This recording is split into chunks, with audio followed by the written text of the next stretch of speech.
Oh, I did. I have to show you this thing I got for Christmas. It's a it's like a 8mm knockoff digital thing Paige got me for Christmas. It's really cool looking. Okay. Like, I'll bring it over here next time I come, and like, you just shoot like a normal camera, but everything you can make it 8mm. You can make it look like a VHS. Right. Yeah. It's grainy. Very grainy. Slight. How we doing, Rocky? All right. New year, new us. That's it. All right. I think we're good. Get a drink here. Everybody's rolling. Lights are all on. Hello and welcome to another episode of Streaming Without a Paddle. I'm Andrew. And I'm Ted. This week, Ted and I took on The Great Flood, Netflix original of South Korean born film. Yeah. Right. Okay. We're not going to go over who starred in it. Because there's no that point. would be very few. Very few of our... Look, it's the number 5 movie in the world right now, so I think... Wow. Just jump right in. It is. It is. On Netflix. It's not the number 5 over... It's the number 5 movie in the world for Netflix. Right. So, number 2 in your hearts here in the States. I'm pretty sure that's what it said when I watched it, number 2. And again, it's called The Great Flood. It's 1 hour and 46 minutes in length. And just a feeling, it's every bit of that. Oh, I'm going to give you the 3 leads. I can read this. So, okay, go for it. Go for it. The lead is... I didn't even bother to put out the iPads today. It's Kim Da-mi, Park Hao-so, and Kwon Yu-sung. Okay. Director is Byung-woo Kim. All right. Ted's ready to go get the job at the Korean barbecue place taking orders. The Korea House in West Nashville is the finest Korean barbecue in all of Middle Tennessee. They can open up as many as they want. I'm telling you right now, camera, go to Korea House. It's been there for like 40 years. It's the best. The best. I've been to one official Korean restaurant in my life. Yeah. Obviously, I was out in L.A. And it was I don't know how you say this. You can't call it a double date because I was already married. Yeah. And my wife wasn't there. But I went with a friend and his girlfriend, which they really weren't girlfriend and boyfriend at the time because it was their first date. Oh, you were the third wheel. I was the referee, mediator. I don't know. So the wingman. I was there to make him look good.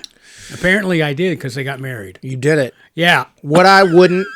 Every time we used to book anything, like me and my boys, Dre and Matt, when we lived together in L.A., commercial, episode, recurring on something, we would go celebrate by going and getting Korean barbecue. Because there's nothing more fun than cooking the Korean barbecue and doing the whole thing. Yeah. It's super fun. Did you go to Koreatown in L.A.? Sometimes. We lived in Los Feliz, which I know it should be Los Feliz, but it's Los Feliz, which is East Los Angeles, if you guys know. And there was a Korean barbecue restaurant there that was like kind of a Americanized Korean barbecue, hipster Korean barbecue. Yeah. We could walk there. Oh, okay. And get a height and have some sake and just enjoy ourselves. But yes, if we wanted a real deal, we would go to Koreatown. That's one of the things I miss most about L.A. Now, we're getting a little better here. Yeah. I miss the authentic international flavors that L.A. offers. Yeah, hands down. There's just we're getting better, but hands down, any food you want, if you're in L.A., it's the best. Yeah, we just got In and Out in the vicinity. Now, we're getting one here near us. So I mean that's a little L.A., but I'm not talking In and Out burger.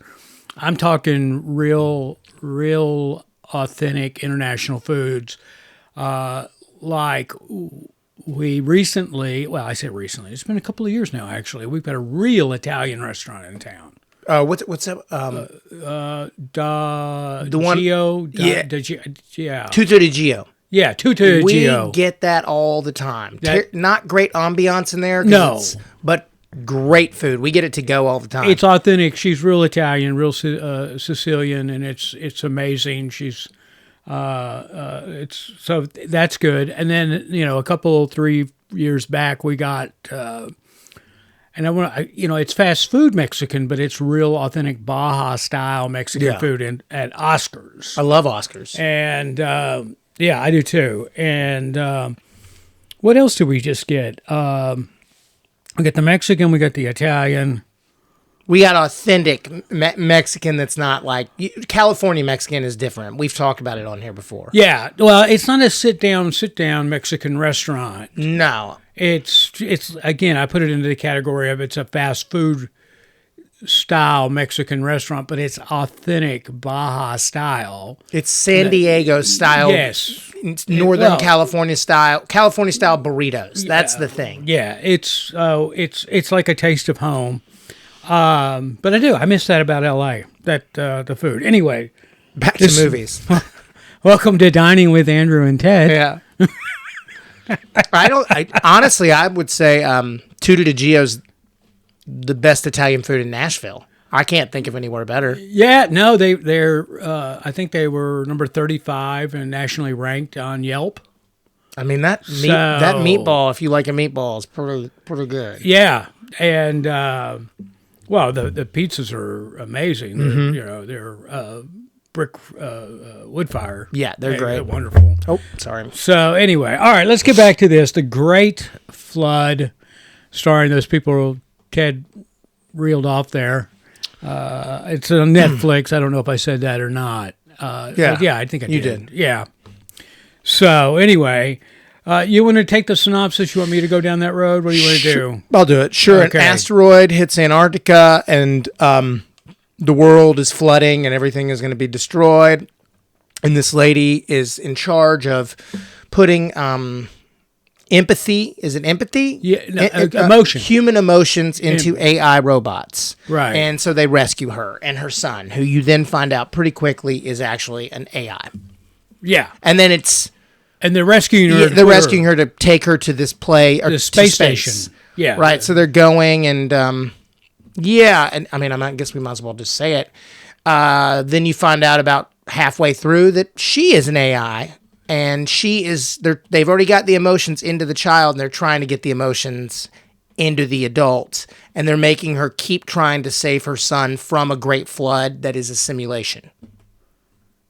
There you go. I couldn't have said it any better. I'm not going to say the end of it, but I mean, that's about 3/4 of it I just told you. Yeah. Yeah.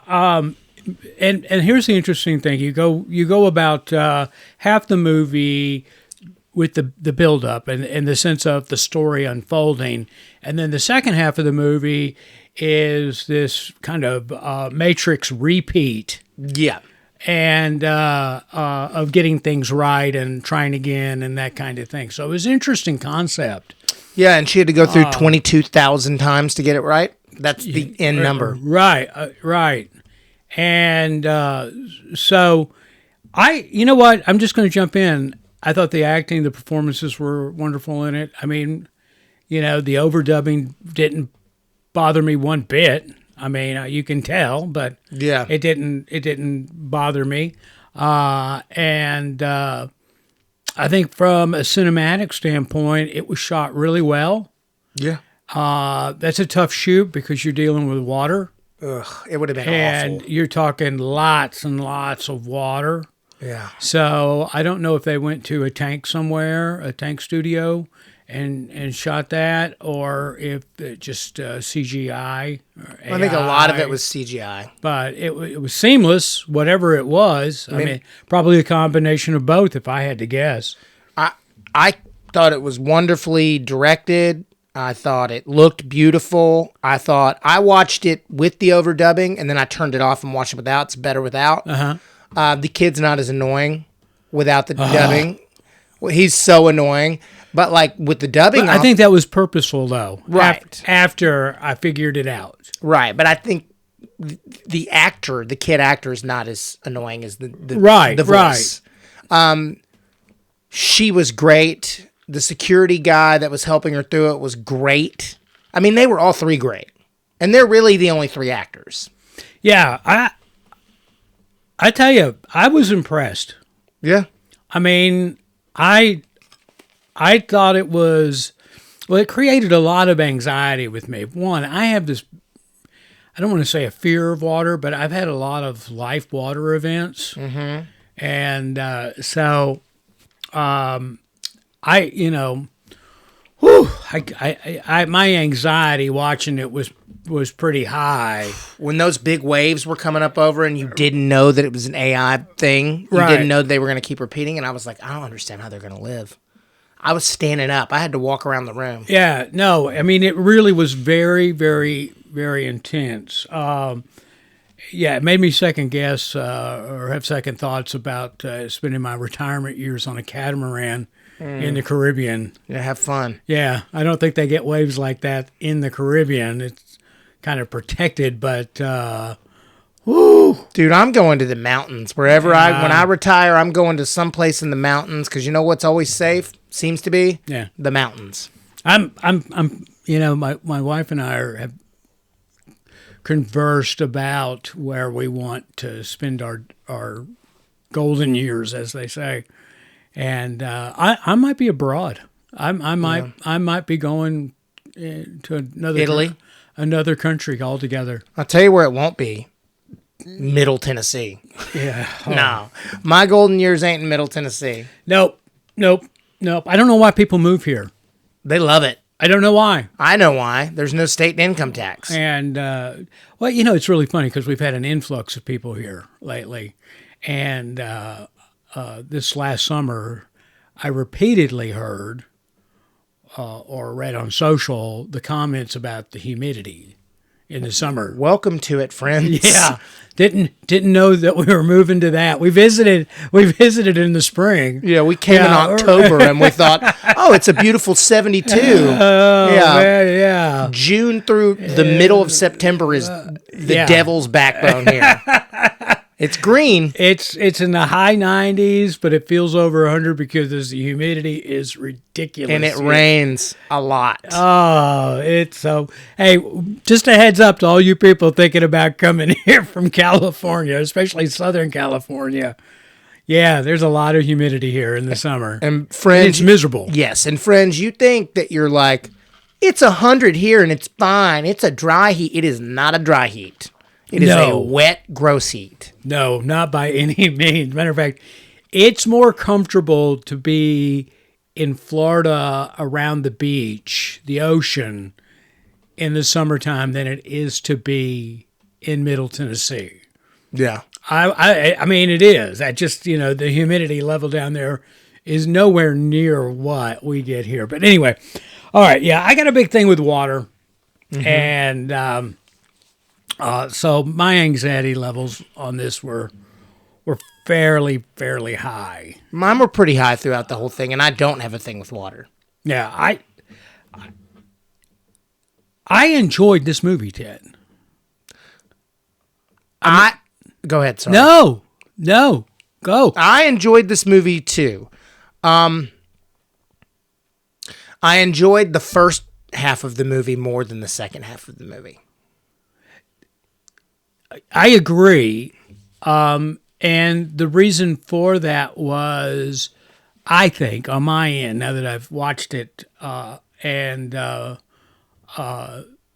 a better understanding of what it was about, they really, I don't want to say failed, but they should have put more emphasis on setting up the story regarding the AI and the humans aspect connection in the beginning, instead of taking you through the first half of the movie in realistic form, and then all of a sudden you're rewinding and doing it all over again, literally doing it all over again. And explaining the shirts that she was wearing with the different numbers. I think they could have done a better job of doing that. And it's funny because once they started that, about halfway through the second half of the movie, they all of a sudden started introducing, and that's why I used the reference Matrix.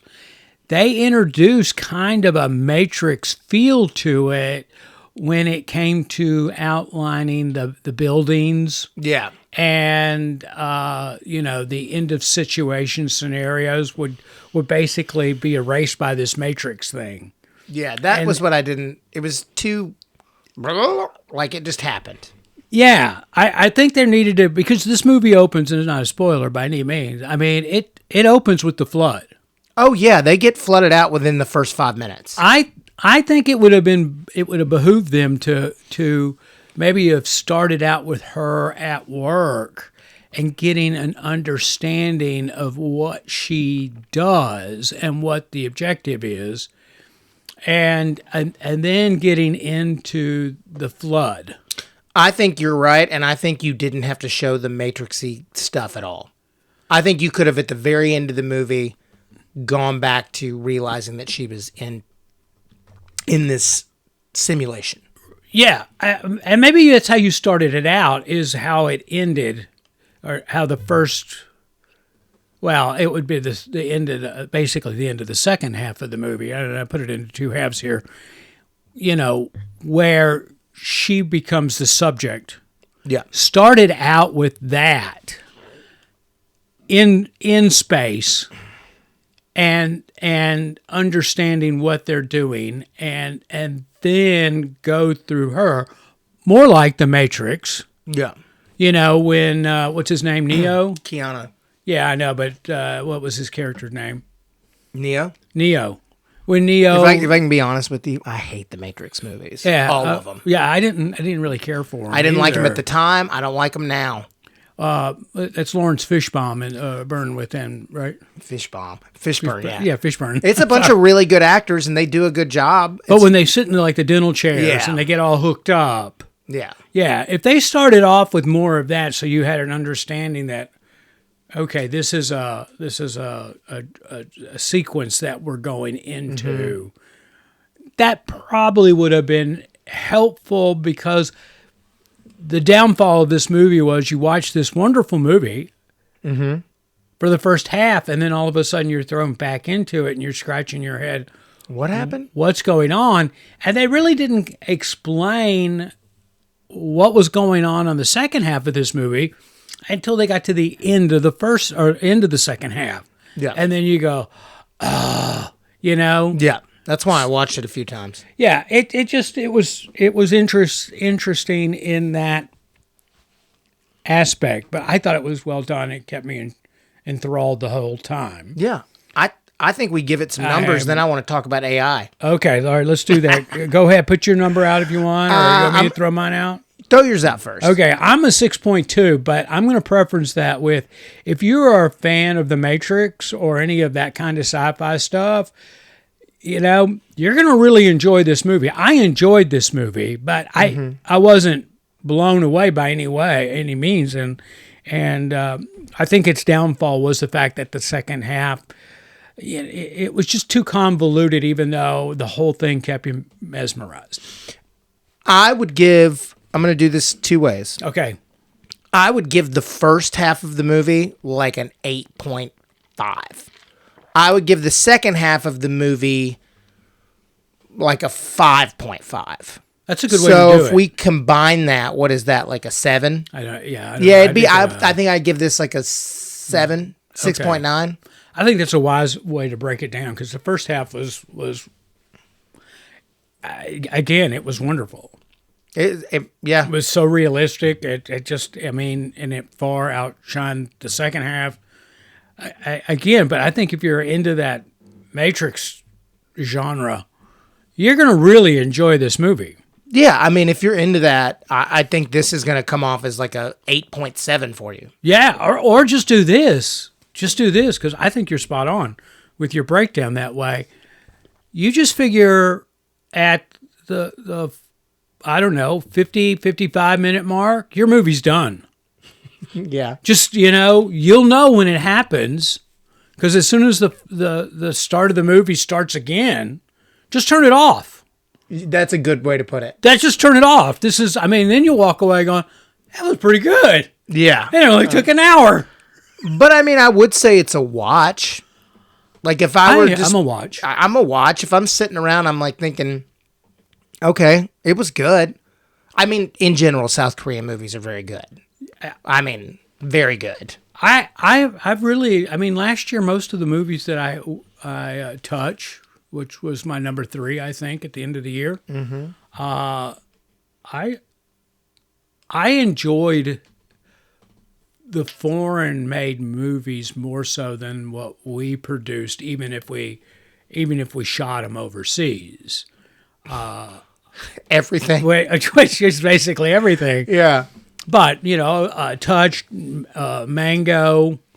I'm having a hard time remembering what they were, but Touch was very. We both had it very high. Yeah, no, but there were a couple of others there. On and off the official review list. So, all right, let's jump into AI. Because this movie centers around that AI, and it's in a future where we've made robots that will carry on with human emotions to keep mankind going. Is it really mankind then? Or let me just say. Can you call it? I know they refer to it as mankind. Yeah. You know what? People keep talking about how we're going to import our consciousness into robots and computers, and they're going to keep going and keep going. Like, no, just end civilization. If it ends, it ends. It's like if a nuclear attack happens, I'm not running. Let's just end it. I'm going to pop a bottle of Jack and sit on my roof.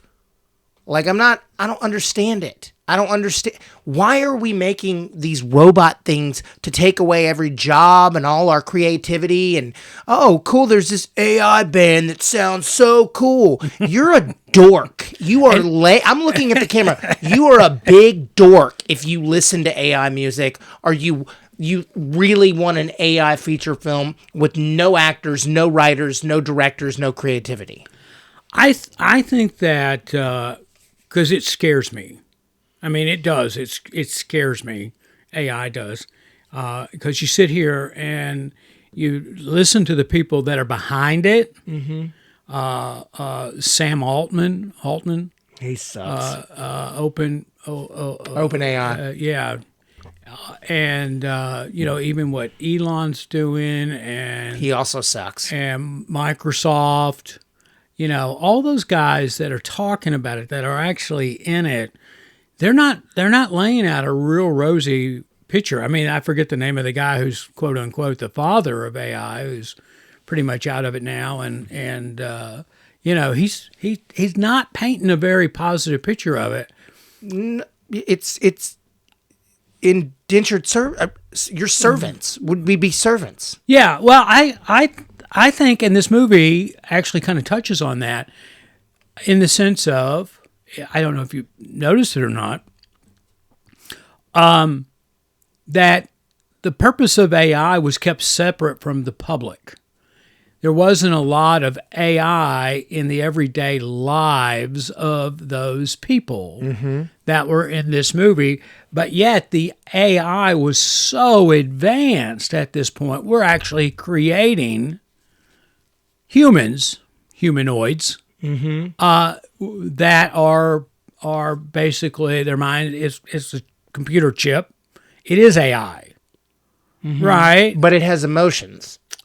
Well, that was the last component that they were working on, and her boss, we find out, not a spoiler, her boss and their AI child, they left, so they had to come to her because and she goes, I knew, but I didn't know, kind of, they were dealing with that. But anyway, I really think we need regulation, and I thought they got it right in the movie, is that there are only certain areas of industry that should be allowed to utilize, for it to be legal, to utilize AI for helping society, medical purposes, scientific study, not business. And yeah, I think that we've got to draw a line somewhere to protect us humans from what we do. I mean, just think about it. I mean, all you got to do is set two computers up, AI here, and they can talk back and forth about what. Well, they didn't see it, but they can talk about it. They could talk about the movie. I mean, that's lame, though. That was made by their friend AI. Right. But that is lame. That takes away what being a human is. And I've listened to this podcast, or clip of this podcast, this Neil Brennan, that guy that created the Chappelle Show with Chappelle. Uh-huh.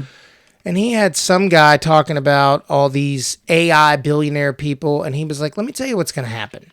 And this is interesting. You're building these big plants, or these gajillionaire, whatever they are. Mm-hmm. These like people, he's like, eventually the 10% or the 90% that's not in your 10% are going to take you out. And I found it very interesting. He was talking about that. He's like, oh, you guys build your bunkers? Okay, well, the guy flying you to your bunker is going to blow your head off and go in your bunker. There is no good ending to this oligarch AI warlord thing. There's no good ending for you. Like, eventually, the people, remember France? They did it. Eventually, the people will overtake you if you take enough from them. Yeah.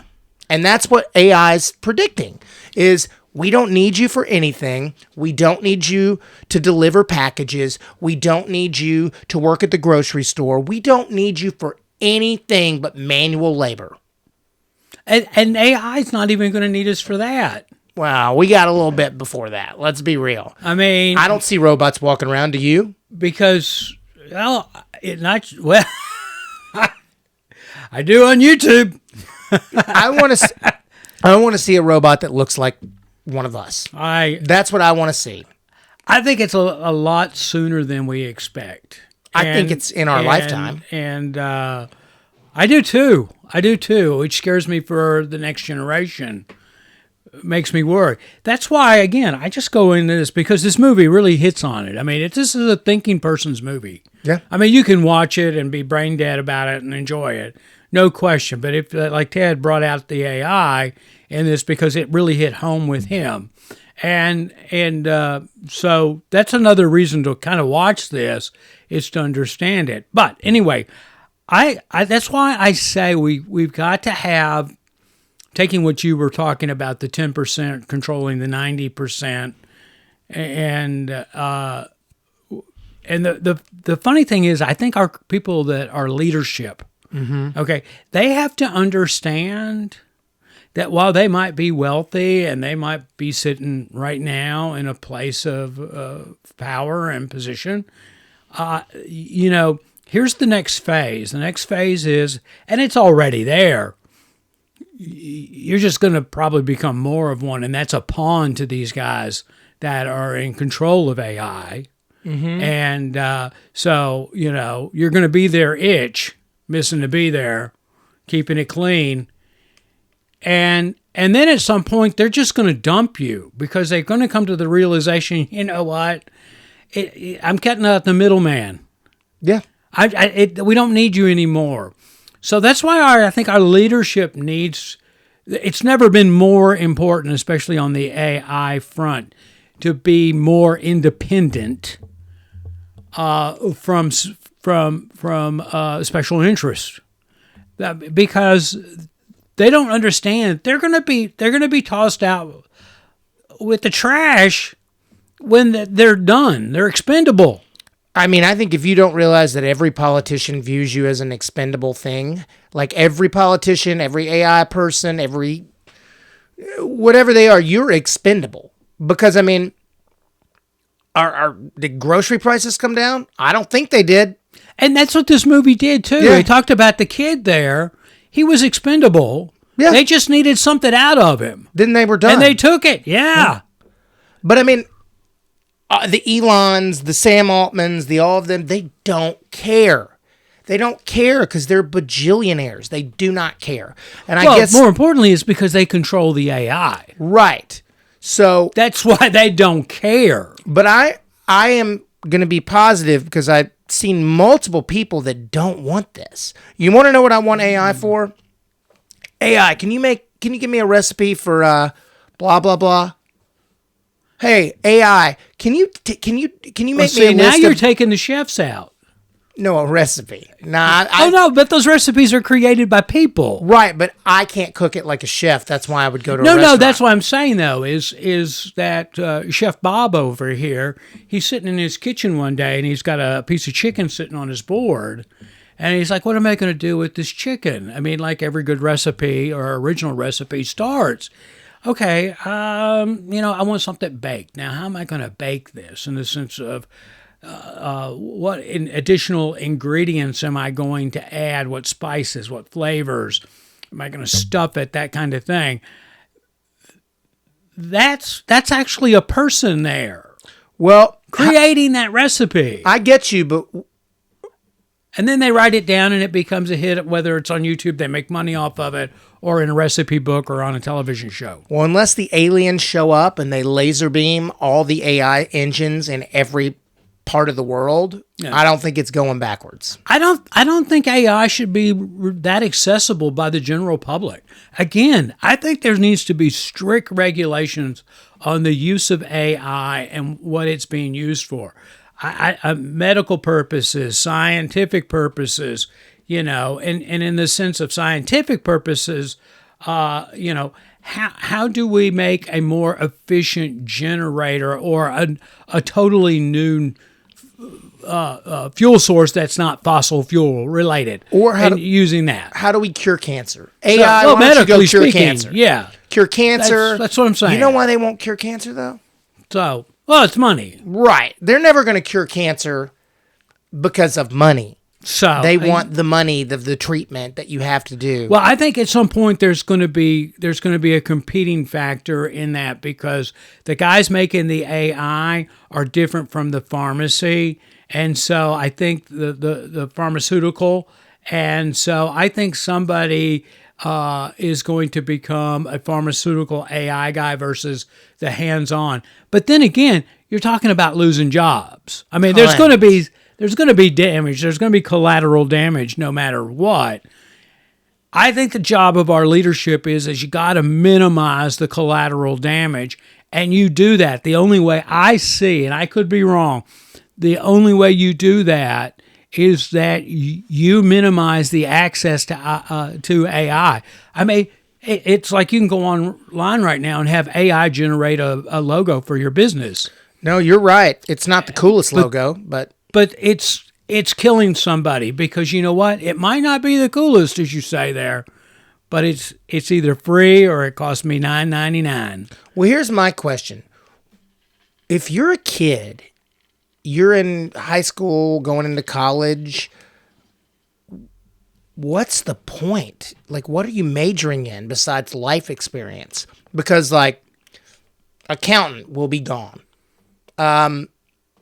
Lawyer, you would have to be the top of your class, because they will take your one or two lawyers and they'll be in charge, and then they'll AI everything else.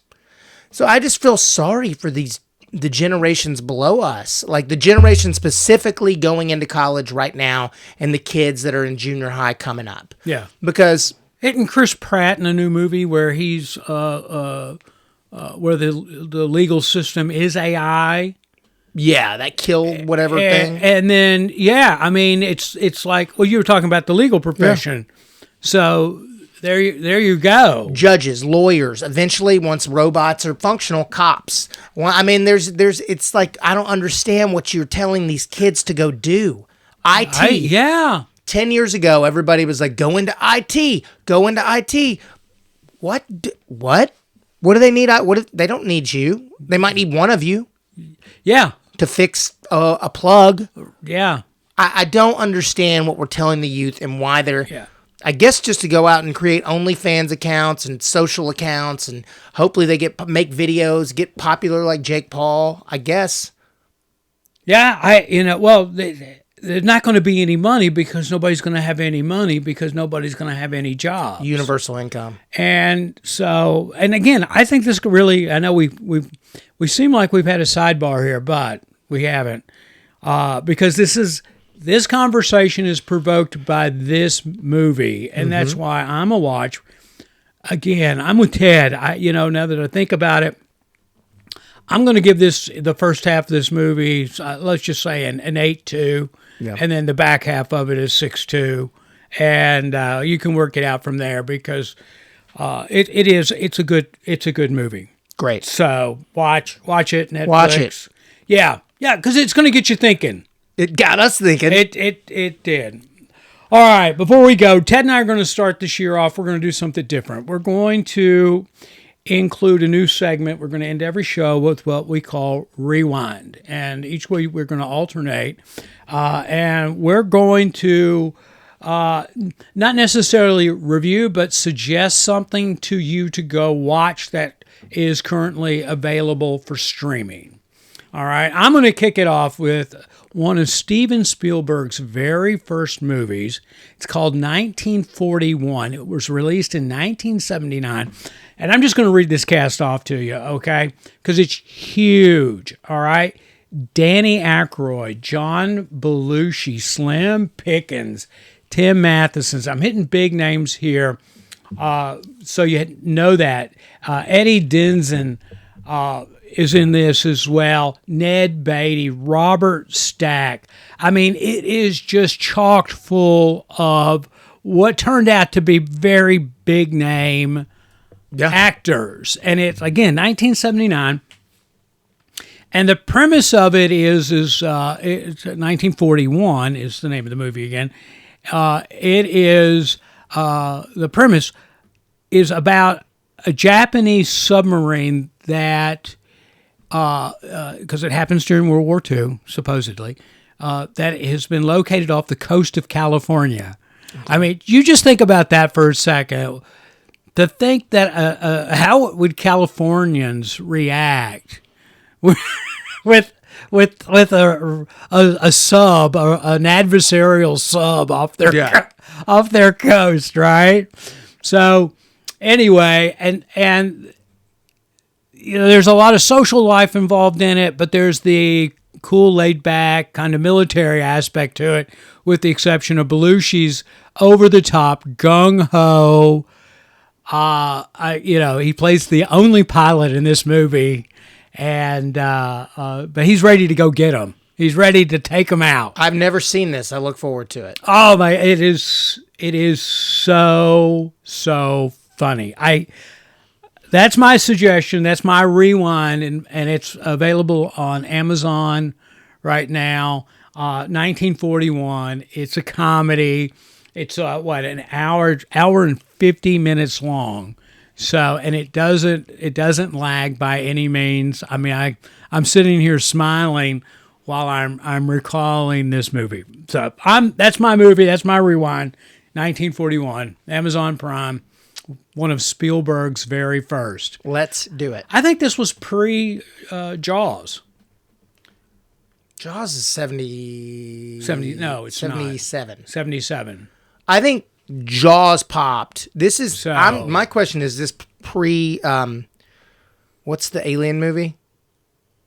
What, Close Encounters? Yeah. Yeah. Is this pre Close Encounters? I'm not sure. And I'm not going to speak out of turn on it. But anyway, there it is. All right, guys.